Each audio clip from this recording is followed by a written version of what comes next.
Social welfare DD గారికి, piece welfare DD గారికి, railway welfare DD గారికి అందరికీ కూడా నమస్కారాలు. ఈ సంవత్సరం గౌరవ విద్యాశాఖ మంత్రి నారా లోకేష్ గారు వచ్చిన తర్వాత విద్యాశాఖలో అనేక రకాలైన విప్లవాత్మక మార్పులు తీసుకొచ్చాం.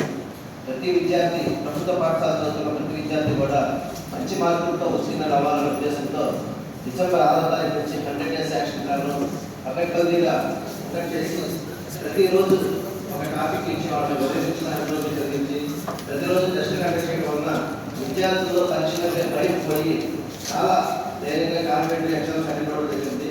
ఈరోజు మన తిరుపతి జిల్లాలో అత్యధికంగా 500 మార్కులు సంపాదించడం జరిగింది.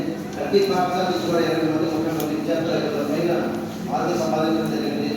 గత సంవత్సరంతో పోలిస్తే ఈ సంవత్సరం 4% అంటే 83.92 అంటే దాదాపు 84% విద్యార్థులు ఉత్తీర్ణులు అవడం అనేది మన జిల్లాకి గర్వకారణం. ఈరోజు చూసుకుంటే మన ప్రభుత్వ యాజమాన్య పాఠశాలలో గవర్నమెంట్, జిల్లా పరిషత్, మున్సిపల్, అదేవిధంగా BC welfare, social welfare, tribal welfare, society schools, అదేవిధంగా residential schools, KGBV model schools ఇలా 10 రకాల మేనేజ్మెంట్లో అత్యధిక మార్కులు 1వ స్థానం, 2వ స్థానం, 3వ స్థానం మార్కులు సంపాదించిన విద్యార్థులందరికీ కూడా ఈరోజు గౌరవ కలెక్టర్ గారి చేతుల మీదుగా బ్లెస్సింగ్స్ ఇస్తూ మీ అందరికీ కూడా తర్వాత చదువుల్లో ఉన్నత స్థానానికి వెళ్ళాలని మీ అందరినీ ఆకాంక్షిస్తూ గౌరవ కలెక్టర్ గారి చేతుల మీదుగా, అదేవిధంగా జాయింట్ కలెక్టర్ గారి చేతుల మీదుగా మీ అందరికీ సన్మానం చేయడానికి నిశ్చయించుకోవడమైంది. ఈ సందర్భంగా మీ అందరిని ఉద్దేశించి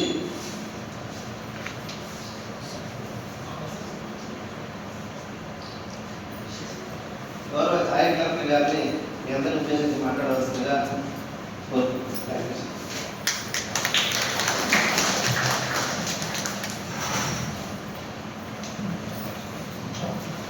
అందరికీ నమస్కారం.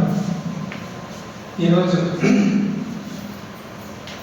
2025-26 విద్యా సంవత్సరానికి సంబంధించి 10వ తరగతి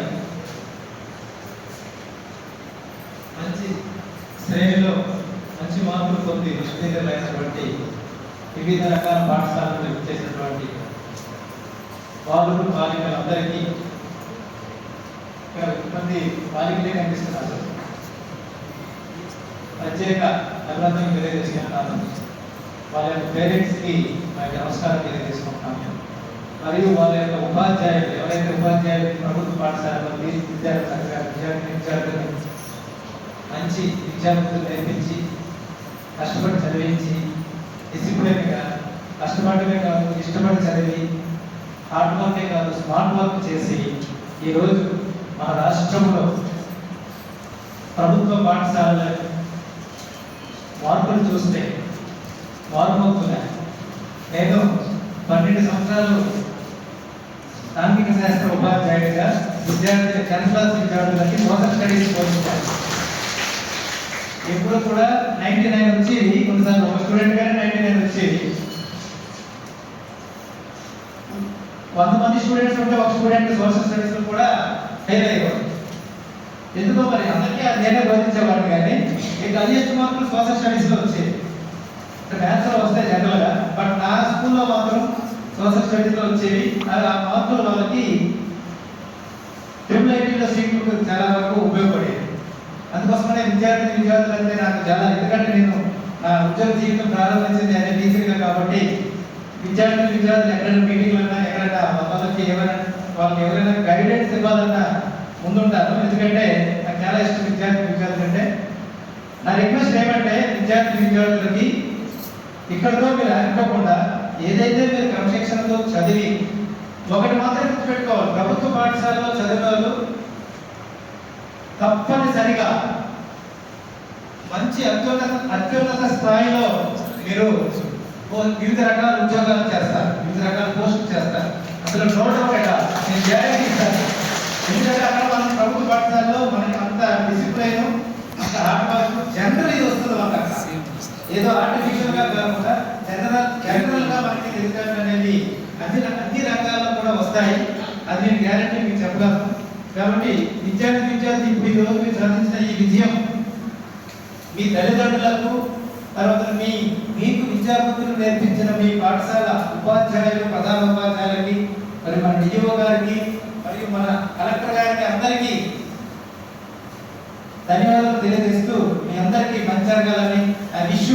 బెస్ట్ యువర్ ఫ్యూచర్ ఎండోవర్స్. ఏవైతే మీరు కోరుకుంటున్నారో వాటిలో మంచిగా రాణించాలని మనస్ఫూర్తిగా నేను కోరుకుంటాను. I wish you all the best. Thank you thank you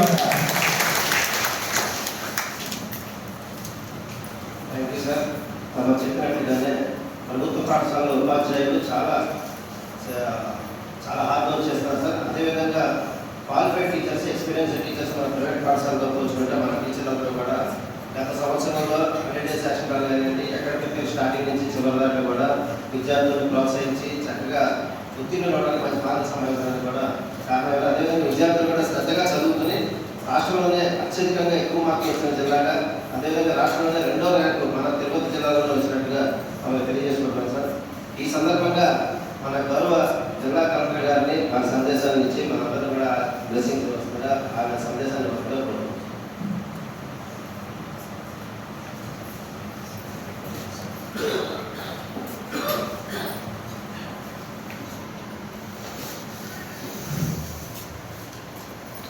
ముందుగా ఈ కార్యక్రమాన్ని తక్కువ సమయంలో నిర్వహించినందుకు డిఈఓ గారికి ప్రత్యేక ధన్యవాదాలు చెప్తున్నాను.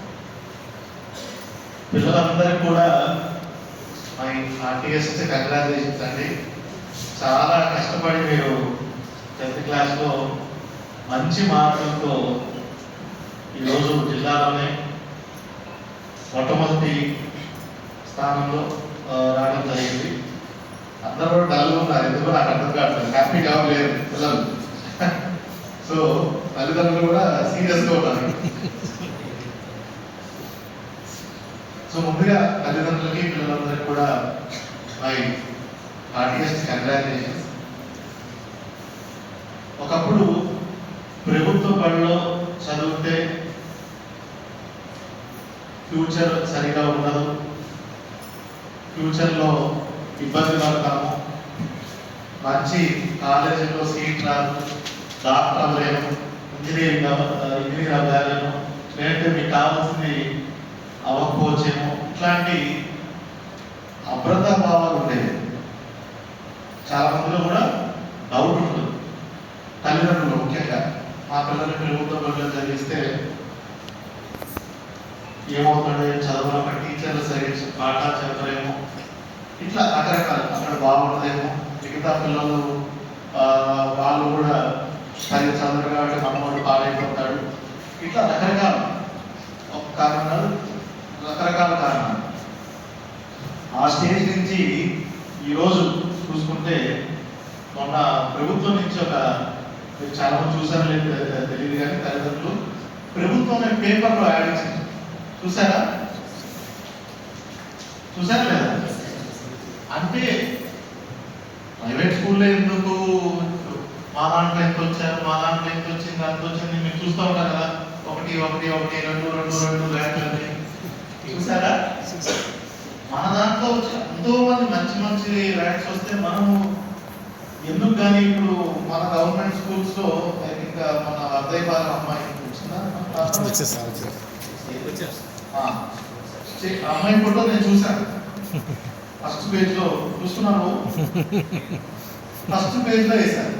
స్టేట్ మొత్తం అది ఎంత గర్వకారణంగా ఉంటుంది మనకు కానీ, తల్లిదండ్రులు కానీ, స్కూల్ కానీ, స్కూల్ టీచర్లు కానీ. మా పాప పేపర్లో వచ్చింది, ఫస్ట్ పేజ్లో వచ్చింది, టీవీలో యాడ్లో వచ్చింది. సో చాలా మంచి ఇనిషియేటివ్. గౌరవ మంత్రి గారికి నిజంగా కృతజ్ఞతలు తెలుపుకోవాలి. ఎందుకంటే ఒక గవర్నమెంట్ స్కూల్లో చదివినా కూడా ఒక గొప్పతనంగా, ఒక ప్రైడ్గా ఫీల్ అయ్యే పరిస్థితిలో ఈరోజు మనం ఉన్నామంటే ముఖ్యంగా చాలా సంవత్సరాల నుంచి గవర్నమెంట్ స్కూల్స్ ఏదైతే ఒక స్టేజ్ నుంచి ఈరోజు స్టేజ్కి రావడానికి లాస్ట్ 2-3 సంవత్సరాలు కూడా మొత్తం విద్యా వ్యవస్థని సమూలంగా మార్పులు గౌరవ మంత్రి గారి ఆధ్వర్యంలో చేయడం జరిగింది. ఎన్నో సంస్కరణలు గడిచిన 2-3 సంవత్సరాలు తీసుకొచ్చారు. దాంట్లో భాగంగానే ఈరోజు మంచి మంచి రిజల్ట్స్ ఈరోజు మనము సాధించుకోగలిగాము. ఇవాళ మార్నింగ్ కూడా సోషల్ మీడియాలో ఒకటి వైరల్ అవుతా ఉంది. ఒక 2 అమ్మాయిలు మాట్లాడుకుంటా ఉంటారు. ఒక అమ్మాయి ఏమో నేను ప్రైవేట్ స్కూల్లో చదివాను, ఇంకో అమ్మాయి గవర్నమెంట్ స్కూల్లో చదివాను చెప్తా ఉంటుంది. ఇద్దరు పోటీగా డైలాగ్ చెప్తూ ఉంటారు. నాదేమో ప్రైవేట్ స్కూల్లో కేవలం 45,000 ఫీజే, ఆ అమ్మాయి నా దగ్గర ఫీజే ఉండదు. ఈ అమ్మాయి నేను ఇంటి నుంచి రోజు రుచికరమైన భోజనం తీసుకెళ్తాను. ఆ రుచికరమైన భోజనం మా స్కూల్లో మిడ్ డే మీల్లో మా టీచర్లే మంచిగా మాకు చూసుకొని పెడతారు. చిక్కీ కూడా ఇస్తారు, రాగి జావ ఇస్తారు, రోజు గుడ్డు పెడతారు. మాకు మంచి టీచర్లు బయట నుంచి చెప్తారు. ప్రైవేట్ స్కూల్ వాళ్ళు చెప్తే పాప గవర్నమెంట్ స్కూల్ చదివే పాప మాకు అంతకంటే బ్రహ్మాండంగా మా టీచర్లు ఈ కోర్సులు ఉన్నాయి, ఈ చెప్తున్నారు. మా స్కూల్స్లో ఇంటరాక్టివ్ గ్రాండ్ పేరెంట్స్ ఉన్నాయి, దాంట్లో మాకు పాఠాలు బోధిస్తారు. పేరెంట్ టీచర్ మీటింగ్ కూడా మాకు జరుగుతుంది. ఇట్లా మనం చేసే అన్ని కూడా ఎక్కడ తగ్గట్టున్నాను కాదు, దానికంటే ఒక స్టెప్ అదనంగా ప్రైవేట్ స్కూల్స్తో కూడా కంపేర్ చేసుకొని దానికంటే బెటర్ మనం చేస్తున్నాం. ఈరోజు చూస్తే చాలా ప్రైవేట్ స్కూల్స్, ముఖ్యంగా సి కేటగిరీ స్కూల్స్ అంటారు దాన్ని, ఊరికే 40,000 ఫీజు, ఒక చిన్న అపార్ట్మెంట్ తీసుకొని దాంట్లో నడిపేస్తాం. మన గవర్నమెంట్ స్కూల్స్లో ఖచ్చితంగా 70-80% స్కూల్స్లో ఖచ్చితంగా గ్రౌండ్ ఉంటుంది, ఉందా లేదా? కనీసం ఫుట్బాల్ ఆడుకోవడానికి కానీ, బ్యాడ్మింటన్ ఆడుకోవడానికి కానీ, ఖోఖో కబడ్డీ ఆడుకోవడానికి కానీ స్థలం. ఎంతమంది ప్రైవేట్ స్కూల్స్తో స్థలం ఉంది? నా దగ్గర ఒక 1% స్కూల్స్లో కూడా గ్రౌండ్ ఉంటుంది. ఎంతమంది కానీ అసలు గేమ్స్ ఆడిస్తున్నారు ప్రైవేట్ స్కూల్స్లో? మీరే కంపేర్ చేసుకోండి, తల్లిదండ్రులు మీరే కంపేర్ చేసుకోండి. ఎందుకంటే ఇప్పుడున్నటువంటి విద్యా వ్యవస్థలో ఉదయం నుంచి రాత్రి దాకా చదువుకుంటా ఉంటే ఓవరాల్ డెవలప్మెంట్ ఆ బాబుది కానీ పాపది కానీ అవ్వదు. పుస్తకాలు చదువుకుంటా ఉంటే ఇంకా ఎగ్జాస్ట్ అయిపోయి బర్నౌట్ అయిపోయి ఎక్కడో చోట ఫెయిల్ అవుతారు. మనకున్నటువంటి వాతావరణంలో ఒకవైపు మంచి చదువు ఉంటుంది, పిల్లల్ని ప్రెషర్ మనం పెట్టాం. కొన్ని ఇది మంచి కంపారిజన్ కాదు, కానీ గవర్నమెంట్ స్కూల్స్ ఎక్కడన్నా పిల్లలు ఏదైనా చేసుకోవడం అట్లాంటిది ఎక్కడ అనుకోవడం. ప్రైవేట్ దాంట్లో ఎందుకంటే ఊరికే లేనిపోని కాంపిటీషన్ ఎక్కడ లేని అంతా సృష్టించి చదువుతానే ఉండాలి. రోజు 24 గంటలు ఉంటే 26 గంటలు చదవాలి, ఇట్లాంటివి పెట్టి ఒక మానసిక శోభ గురి చేసి అట్లా చేస్తారు. కానీ మన దాంట్లో మాత్రం బ్రహ్మాండంగా ఎంతసేపు చదవాలి, ఆడుకునే వాళ్ళు ఆడుకోవాలి, కలిసికట్టుగా చేసే యాక్టివిటీస్, టీమ్ యాక్టివిటీస్ చేస్తారు. ఇట్లా అన్ని విధాలుగా మనం చేస్తున్నాము. ప్రతి స్కూల్ని కూడా మనం స్టార్ రేటింగ్ ఇస్తున్నాము. ఇప్పుడు పేరెంట్ టీచర్ మీటింగ్ పెడుతున్నాము. ప్రతి ఒక్క పిల్లవాడిని అసెస్ చేసి 3 కేటగిరీలుగా చేశారా లేదా? Mountain, stream, sky. ఏంటి స్ట్రీమ్ అంటే? గ్రౌండ్ మీద. స్ట్రీమ్ అంటే తెలుసు కదా, నది. మౌంటైన్ అంటే ఒక కొంచెం ఎత్తు. స్కై అంటే ఆకాశం హద్దు. సో 3 కేటగిరీలో పెట్టి నెక్స్ట్ లెవెల్కి ఎక్కడ తీసుకెళ్ళాలి అనేది కూడా మనము చేస్తున్నాం ప్రతి ఒక్క పిల్లవాడిని కూడా. సో దీంట్లో భాగంగానే పిల్లలందరూ ఈరోజు ఇక్కడ సుమారు 40 పిల్లలు ఈరోజు మనము పిల్లల్ని వాళ్ళ తల్లిదండ్రులను కూడా ఈరోజు సన్మానించి సత్కరించబోతున్నాము. సో ఎక్కడ కూడా నేను గవర్నమెంట్ స్కూల్లో చదివాను అనే చెప్పుకోలేని కొంతమంది కూడా నామోస్ గవర్నమెంట్లో చదివాను అంటే ఏదో తక్కువ చూస్తాను. ఆ స్టేజ్ నుంచి ఈరోజు నేను గవర్నమెంట్ స్కూల్లో చదివాను అనేది గొప్పగా ప్రౌడ్గా ప్రతి ఒక్కరు చెప్పిన స్టేజ్కి ప్రభుత్వం ఖచ్చితంగా స్థాయికి తీసుకెళ్తుంది అనేది కూడా మేము దానికోసం మేము ఎంతో కష్టపడుతున్నాము. మాతో పాటు తల్లిదండ్రులు వీళ్ళందరూ ఒక టీమ్గా చేసుకొని ఖచ్చితంగా ప్రతి ఒక్క గవర్నమెంట్ స్కూల్లో చదివే విద్యార్థినికి మంచి భవిష్యత్తు ఉండే కూడా చర్యలు తీసుకునే బాధ్యత తీసుకుంటామని చెప్తూ మరొకసారి పిల్లలందరికీ కూడా బాగా కష్టపడి మంచి మార్కులు సాధించినందుకు ధన్యవాదాలు తెలుపుకుంటూ సెలవు తీసుకుంటున్నాను.